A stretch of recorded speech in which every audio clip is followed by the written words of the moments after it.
Hey guys, this is the. Oh man. You should post that.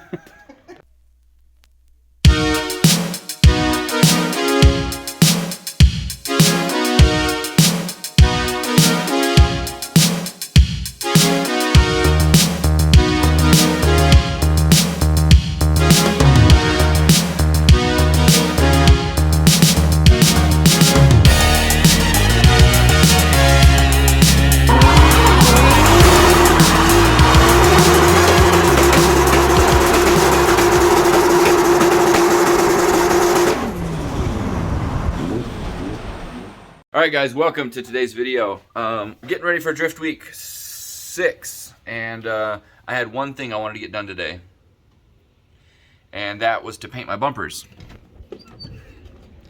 But it's also the one day of the year that it decided to snow. This is the first snow, the first snow of the year, so I don't know if I'm painting bumpers today.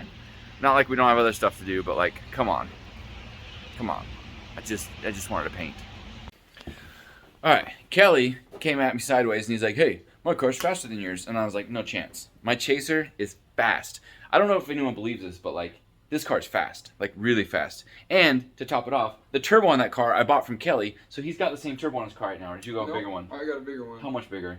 10 millimeters bigger. I don't know what that means. It's still not fast. It doesn't matter. Yours is a 67 and mine's a 77. What does your car weigh? My car weighs 2750. It does not weigh 2750. Guaranteed. Probably 28 with you in it. Alright. Yeah. 28 with me in it. My car weighs 34. Okay. On the Oregon DOT scales. Okay. No chance, dude. I've got grip. That's the thing. You're gonna blow the tires off. Yeah. No I'm gonna have to learn how. Kelly's to just sitting here talking it up like, oh my gosh. Yeah. Like, no, come on, man. Get out of here. Come on, let's go. No. You running 295s? I don't need to, man. I'll put a 265 on there. It doesn't even matter. What about 305? I can't fit them. Yeah, you can't fit them. But here's the thing. My car has 4 windows that go up and down. Doesn't have a heater yet, but it will. Okay. And you can sleep in the back while you're driving. Oh my god. So, I mean, like, your car doesn't have windows. It does have windows. It doesn't have. Okay, good thing you got a window, but you got a trans tunnel that like sprays water up on your face while you're driving, man. The drive shaft's gonna come through the floor. No, it's dangerous. No, it's not. It's dangerous. Nah, man. So not only is my car faster, it's only gonna come through the floor. Not only is it faster, it's more green. Yeah, it's got 4 windows. It's green. You painted it green. You can't say that it's new because you painted it. We got to race before Drift Week. Yeah. We got to race. It's happening. Let's go fix the clutch. All right, guys, this is the official start of Drift Week prep. We've been working a little bit, but I haven't recorded all that stuff. But let me give you a rundown of what's going on. We leave for Drift Week in 2 days. The car's pretty good. If you've been watching my stuff, you'll know that I had a fuel filter problem at the last event. Got that sorted out. We did some work on the transmission and the clutch. Had to take that out 3 times in the last month. But that stuff's all sorted.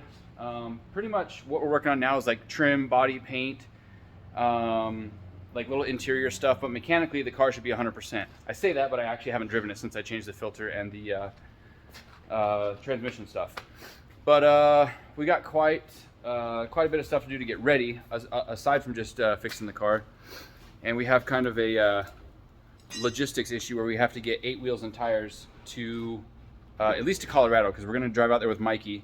He has a Cressida wagon. He's taking his truck and trailer.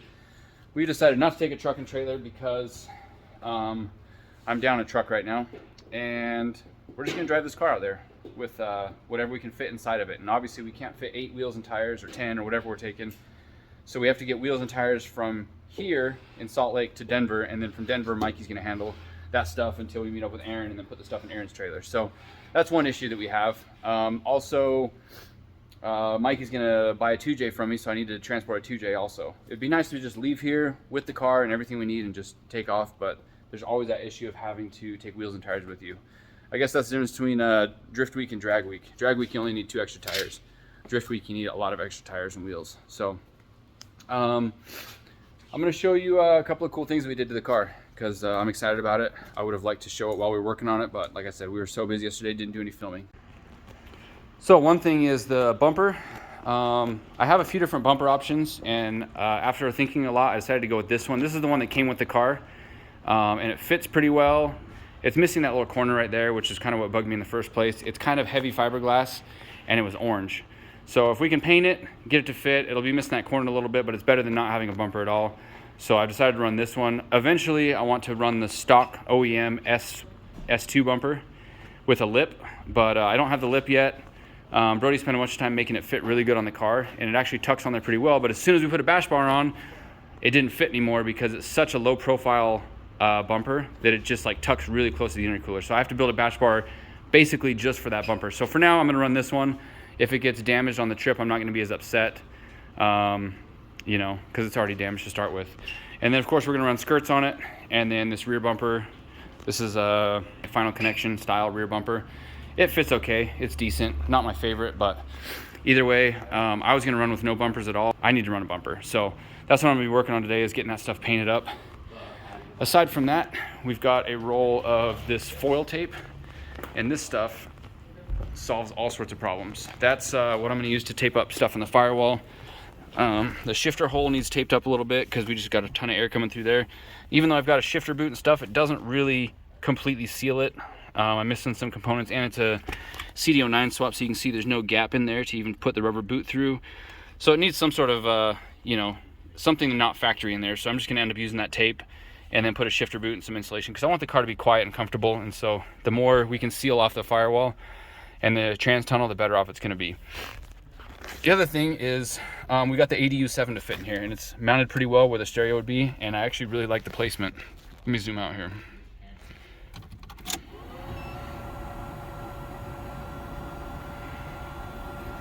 Yeah, I really like that. That's gonna work out just fine. Another thing, I wired up the fuel gauge, so that works, because when I got this car, the cluster plug was cut off, which was a huge problem because I didn't have the connector for the back of this.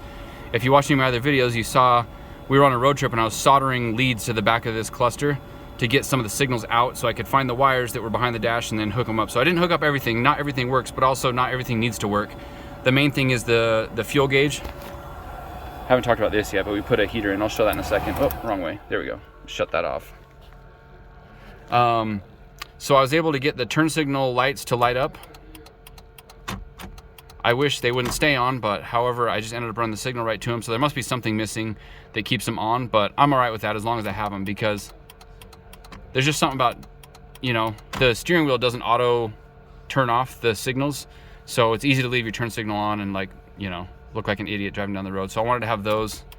So basically the cluster has lights, fuel gauge, and turn signals, and that's pretty much all I care about at this point. We did run a tack signal down to the ECU. I haven't calibrated it yet, so I really hope we can get this tack to work. Just be fancy, it'd be nice. Let's see, aside from that, we put a Summit Racing heater box under here. That was actually in my S13, and so we pulled it out of the crash car and put it in here. So we have, there's a hose going up to the defrost up in there, and then, I'm sorry, it looks kind of like a mess. This is after I cleaned it up too. There's just wires everywhere. And then we have hoses feeding the feet on this side, and then we got one more to do over here to feed your feet on this side. So that should be kind of nice. We still got to put the glove box in, and then there's trim that goes under the steering column here to make everything hopefully look nice. One thing that bothers me is there's no trim piece for to cover this fuse box. It's actually the OEM carpet that covers it, and this is IS300 carpet, and so it doesn't cover all that stuff. So I wish there was a plastic piece like a kick panel so that my right foot doesn't hit on wires and fuses if I go a little bit off to the right. But either way, this car's turned out pretty good. I did end up, I cut and buffed the carbon fiber here. You can see this piece I didn't take out and cut and buff, and so you can see like there's a little bit of overspray on it, but all this stuff, I wet sanded it to 2000, and then I buffed it, and it's looking really, really good. I don't know why, I'm stoked on the interior stuff. Let's see, aside from that, sorry, I really realized in my videos it's a lot more entertaining to show you guys as I'm working, but honestly, like, we were just so busy yesterday, I didn't have time to go through all this. So today I'm gonna do better. I'm just getting you up to speed with everything that we had to do yesterday. One last thing we're working on today is we gotta put these B-pillar trim pieces, oh, turn the key off. Gotta put these B-pillar trim pieces on. I've got the one for the other side, and we tried double-sided tape. It's missing all the clips, right? There's supposed to be clips back here. You can see broken, broken, broken. Ooh, one of them's not broken. I may actually have to cut that one off just to make it work. But Brody had this tape that's meant for like sealing the roof of an RV, and it is like double-sided tape, but it's like a goop, like a clay paste almost, but in tape form. So when you actually push it down, it'll conform to like the gaps and stuff in there, instead of like a double-sided tape is just flat, right? And it won't conform at all. This stuff is more like a clay that'll actually conform as you press it down. So we're gonna use that I already put this side on, and it's actually sticking pretty well. Even with as cold as it is, you'd think when it heats up, it should actually stick a little bit better. So, and then the trims on the door, I already had them fall off once with double-sided tape, so we're gonna try and do a lot better job to get those to stick on there. And then there's even lower trims down here, which I also have painted. And so we're gonna use this stuff, and hopefully they all stick on, because the problem is if these fly off on the freeway, I'm not gonna be able to find replacements for those. That's gonna be really hard to get door trim replacements shipped from Japan. So I really don't want those to come off. Which is why I peeled them off in the first place. As soon as I lost one on the track, I'm like, nope, forget it, peel them all off, not worth the risk. This is basically most of the parts I'm bringing. We got 2 spare coilover shocks. We got some, what do you call these? These are inner tie rods from Easy Knuckles. Oh, there we go. Got replacement inners. I have some stock arms, just in case something gets bent or I need to, scab something together. Extra starter, extra fuel filter, of course. Some extra front arms. JZ timing belt tensioner. Sometimes those will fail. Basically a whole extra scabby angle kit in case something breaks on this trip. I'll be able to at least keep driving, right? Some extra control arms. The Easy Knuckle ones on the car are like extended. These obviously aren't, so if I break one side, I'm gonna have to replace everything on the front with these cut and welded knuckles. And then I have some extra rear axles, and I'm gonna weld up an extra diff and take that stuff with us, and that should be pretty good. Hopefully that's all stuff that will fit in the car, because I guess we could put it in the truck and then swap it out in Colorado. Basically, if that stuff is in the trailer in Oklahoma or Texas or whatever, if we break down somewhere, we could potentially drive a couple hours to wherever the truck or trailer is, get those parts, and then go back and fix it. At least it's accessible. May not be right on hand with us, but I've learned after doing, this is the 6th drift week I've done, it's good to have spares, but obviously we're limited on how much stuff we can take in this car. But one nice thing about this car is that there's tons of space in the trunk and in the back seat to fit the stuff that we need. I'm gonna have to condense down all my toolboxes and kind of take the bare minimum of what we need, but I'd rather take less tools and more parts, because Mikey's gonna have a ton of tools, everyone's gonna have a ton of tools, but nobody's gonna have parts specifically for my car. That's the plan. I'm gonna get to work. So I finally hooked up the software, and I can't describe how happy it makes me. I turned on the tack output, RPM multiplier. It's something so stupid and so simple, but it makes me so happy. Same with the fuel gauge. It appears to be accurate. I'm loving this.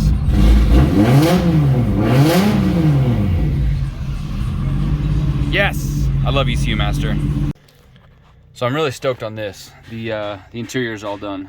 The only thing that doesn't work in this car is the window on the back passenger side. It doesn't go up and down, because the car was missing a section of wiring harness that goes from the B pillar up to there. So really, if I had more time and motivation, I could build a wiring harness. It's probably only like 4 wires, I think, for the window, that goes back up to there, plug it into the door. I could add a speaker too back there, 6 wires, and build my own harness, but I just haven't had time to do it. So all the windows go down except for that one.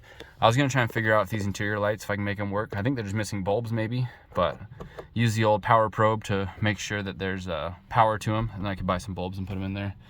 But I'm really, really stoked that the interior is all complete. We got a glove box. We've got the tray that goes under here. Yeah, you can't see anything really, but everything just works. Oh, we got the Villains handle. Last time I was up in Villains a couple days ago, I stopped by, and Nate's like, "Do you have a handle?" I was like, "Nope." So got the bicycle grip. Shifter's all set up, everything's taped, the firewall's taped up. Yeah, this is cool. I'm really excited about this. I love it.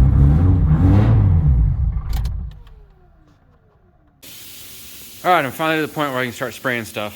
Jesse sanded all these last night, so should be prepped enough. I still gotta wipe everything down, and then I'll just go primer to green to clear coat. It's about 30 degrees outside, which is funny because last time I painted the rest of the car, it was like 90 degrees outside and I had a bunch of problems. Now I'm dealing with the exact opposite, and I swear it hasn't even been that long. But basically that's the last thing I got to do tonight, is to paint the panels, and then we'll just leave them baking inside a heated shop until tomorrow. Let them dry all day tomorrow, and then mount them like very last thing, and hopefully that's good enough.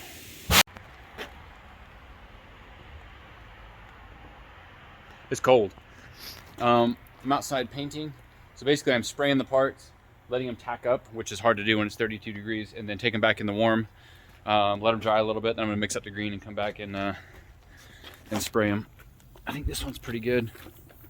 It's still liquid.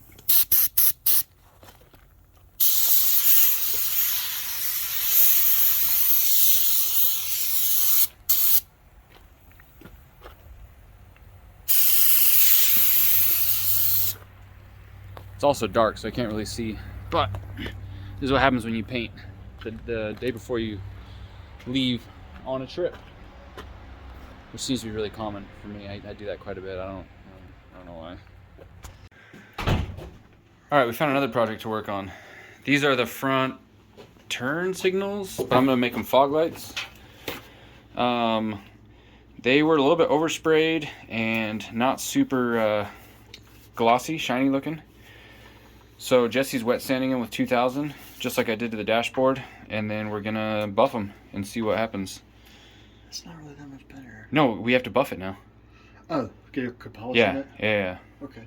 Yeah, it's gonna turn out really good. So there's the before. Oh yeah, hazy. You ready to buff them? Sure. So we just use Meguiar's compound and a thing, and it does pretty well. We gotta see the after on this one.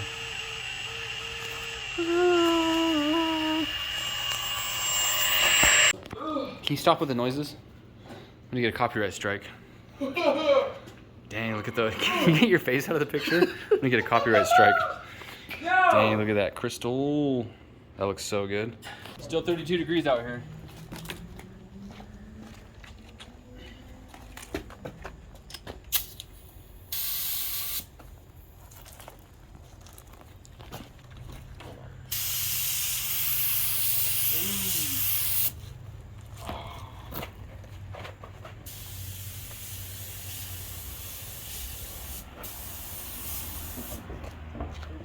Anybody want a job?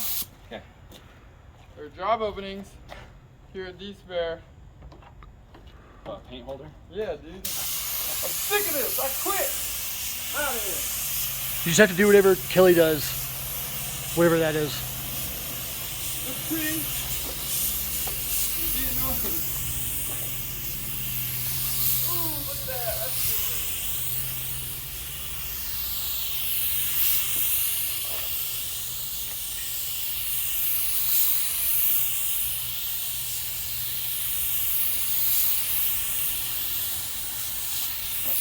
Oh, my knees. Ugh. It's gonna take a couple coats to get this going.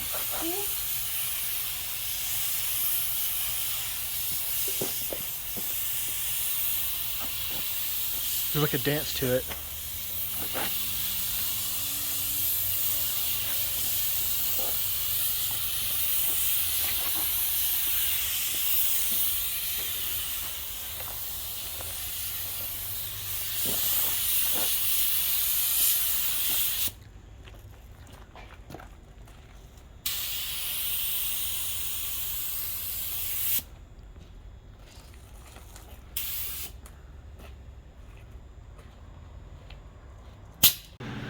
So I decided to let these dry overnight. I'm gonna do clear coat tomorrow. I'd rather do it when it's a little bit warmer outside and some light. It's a lot easier to lay the clear coat nice and smooth if you have light.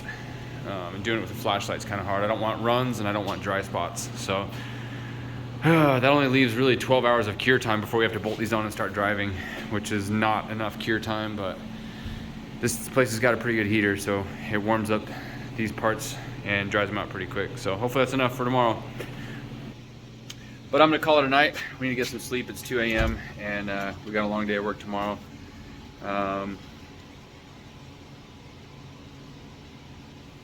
Everything's pretty good. Like, we got most of the stuff done that we were gonna do. Paint fumes.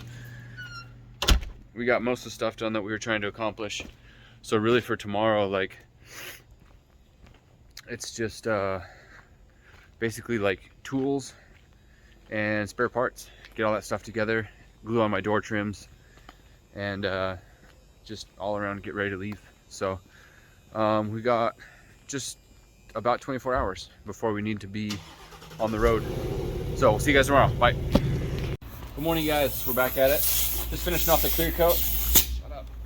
Just finishing off the clear coat on this. You can see we've already sprayed the bumper and the side skirt, and we're gonna spray this skirt and the rear bumper. I really just want to get this stuff sprayed and like have it start drying. We're gonna close the door up, turn that heater up to 90 degrees, and just let it bake all day. And then we'll bolt these fenders on, or I mean the bumpers and skirts, like minutes before we leave, just so we get as maximum dry time possible. Man, it looks pretty good. Check out that piece. Woo! Spicy. Glossy.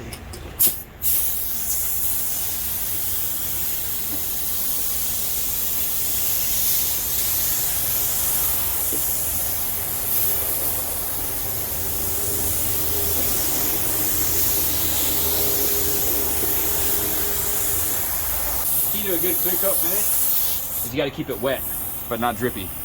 Hard.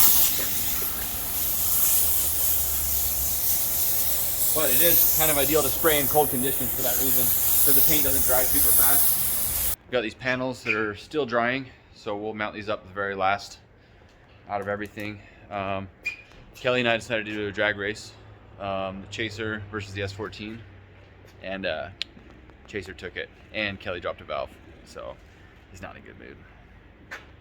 He's looking at me, talking about him. I want to show you guys kind of what we take as spare parts. I don't know if I've ever gone through this, but we've kind of got it figured out. After 5 drift weeks, I kind of have an idea of like what to take, and we're trying to minimize how much stuff since everything's going in the car without a trailer. To be fair, we're sharing a lot of stuff with Mikey on this trip, so he's got a bunch of the power tools that I'm not taking. We have the air compressor. That whole box is full of extra parts. I've got a full front steering kit and uprights and knuckles and extra arms for front and rear, a timing belt, a starter, a bunch of, that's a really heavy box, but it all fits in there, which is nice. We're taking a spare diff. I haven't welded it yet, but it is a spare diff that can be welded on the road. 2 axles, a steering rack, since there's no way I'm gonna find another one. This one leaks, but for some reason if I like bend my rack and we're completely stranded, this will get us, that'll get us on the road again. Spare turbo, impact gun, flashlight. This is my electrical box. It has a bunch of stuff in it.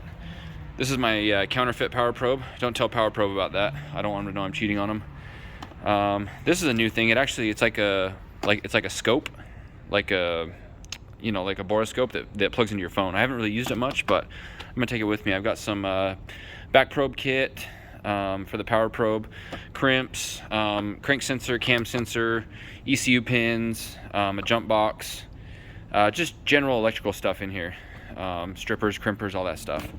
This is probably the box I use most out of everything. Something else I learned, I brought some Toyota pins, like some TPS pins, some injector clips, some coil connectors, stuff like that. All that stuff is extra in here. This box is very valuable to me for that reason. Sockets, ratchets, we just got basic stuff in here. I used to have 2 different boxes of wrenches and sockets, but we were able to combine everything in here, as well as like have a soft bag, because the soft bag will fit a lot easier than one of these hard cases. So tried to minimize as much as we could how much stuff has to go in there. And then I've got another box down there with like a crank pulley puller. I also have a spare crank pulley in that box. Forgot about that. Crank pulley puller, like some specialty tools, and then a bunch of other random junk. Timing belt, spare belts for the car. If I had time, I'd get everything out and lay it out and show you guys. But that's kind of the basics of what we have. Like a bunch of stuff that I've had fail in the past is what I like to bring with us. A turbo is one thing that like, maybe, but I've got it and it's not that big, and so we're gonna fit that in there. And that's about it. And then I'm gonna take these ramps, and then we still need to get like a Harbor Freight aluminum, small aluminum, like those Blue Jacks. And then we're taking 8 wheels with us. So this is one of those trips where we're going to be pretty self-sufficient. The last time I was this self-sufficient was when we took the IS300 and we had the little trailer behind us, and we straight rolled out of the shop with everything we needed and then did the whole trip. And that was fun. It's awesome. That's really the spirit of Drift Week, what I love about it.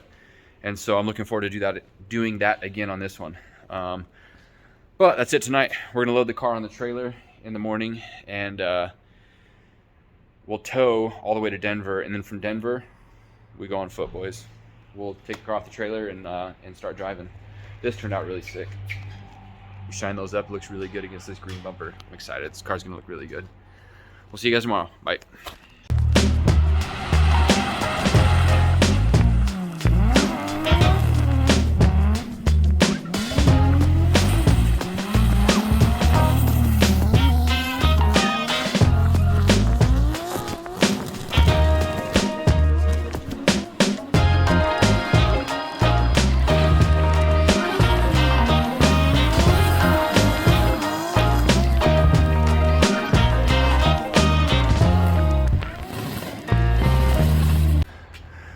She's all tucked away for the night. What? Huh? Where's your blanket, dude? What? Look at Nah. my nose. If my nose looked like this, her nose looks like that. This is covered in green. She's too dirty for a blanket.